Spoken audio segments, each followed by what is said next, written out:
नमस्कार दोस्तों, आज हम बात करेंगे मानव शरीर में पाए जाने वाले 7 चक्रों के बारे में कि अगर ये चक्र शरीर में सही तरीके से काम ना करें तो हमारा शरीर किन-किन बीमारियों से ग्रस्त हो सकता है और हमें इन चक्रों को पुनः जागृत करने के लिए क्या-क्या उपाय करने चाहिए।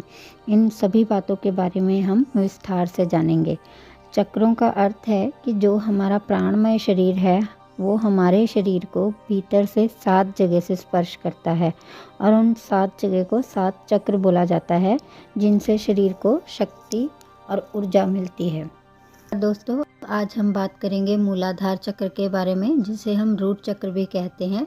मूलाधार चक्र का जो रंग होता है वो लाल रंग होता है, सुर्ख लाल रंग का कलर होता है मूलाधार चक्र का।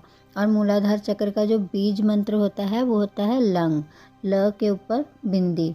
ल के पीछे ना तो पूरा ग बोला जाएगा और ना ही पूरा म बोला जाएगा, सिर्फ ल के बाद नाक में हल्की सी न की साउंड आती है।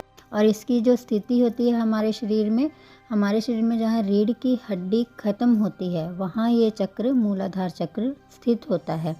अगर हमारे शरीर में मूलाधार चक्र सही तरीके से काम नहीं कर रहा है या असंतुलित है तो हमारे शरीर में कई तरह की प्रॉब्लम्स हो सकती हैं, जैसे कि lower back pain, migraine, hair fall, जोड़ों का दर्द, हड्डियों की बीमारियां, रक्त की बीमारियां, हड्डियों का कैंसर, एलर्जी, प्राण शक्ति की कमी, यौन क्षमता की कमी, पेट के बल अत्यधिक सोना, स्वप्न दोष, बार बार बीमार पड़ना, पैरों का दर्द, 24 घंटे सपनों की दुनिया में रहना, स्वभाव में चिड़चिड़ापन, अहंकार आ जाना।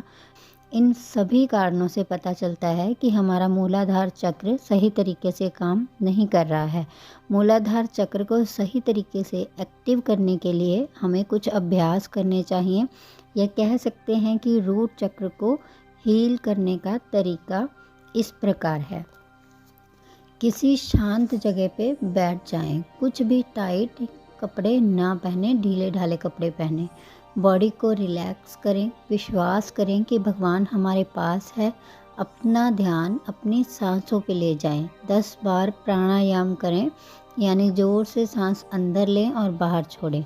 अब मन में ये सोचें कि आप रिलैक्स हो रहे हैं, आपकी पूरी बॉडी रिलैक्स हो रही है, आप और ही दुनिया में चले गए हैं, बहुत अच्छा महसूस कर रहे हैं। ये चक्र क्लीनिंग की दुनिया है।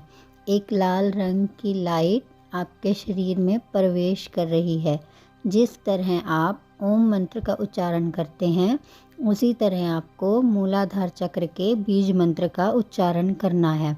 मन में ये सोचना है कि ये लाल रंग की लाइट मुझे हील कर रही है, मैं लाल रंग में नहा रहा हूँ। कितना खूबसूरत है ये लाल रंग। इस लाल रंग से मेरे शरीर का हर हिस्सा हील हो रहा है। मेरा रूट चक्र बिल्कुल साफ हो रहा है, नया सा बन रहा है, हील हो रहा है वो।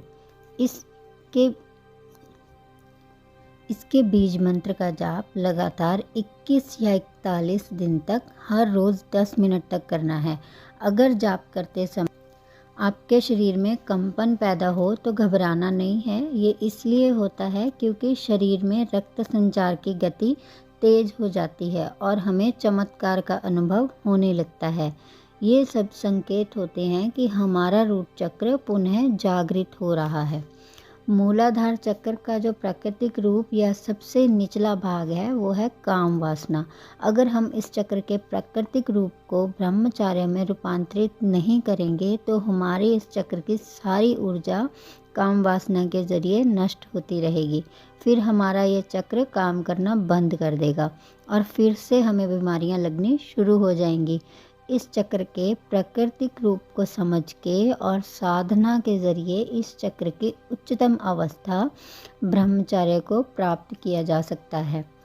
बीज मंत्र का उच्चारण करते समय हमें कुछ नियमों का भी ध्यान रखना है, जैसे कि बीज मंत्र का उच्चारण करते समय हमें कुछ नियमों का भी ध्यान रखना है, जैसे कि हमें सिर्फ ज़मीन पर बैठकर ही, कोई चटाई या कपड़ा बिछाकर ही जाप करना चाहिए। जाप करते समय सूती या ढीले ढाले कपड़े पहनने चाहिए।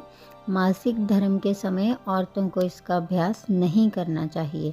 अभ्यास को गुप्त रखना चाहिए, किसी को भी बताना नहीं चाहिए और ब्रह्मचर्य का सख्ती से पालन करना चाहिए।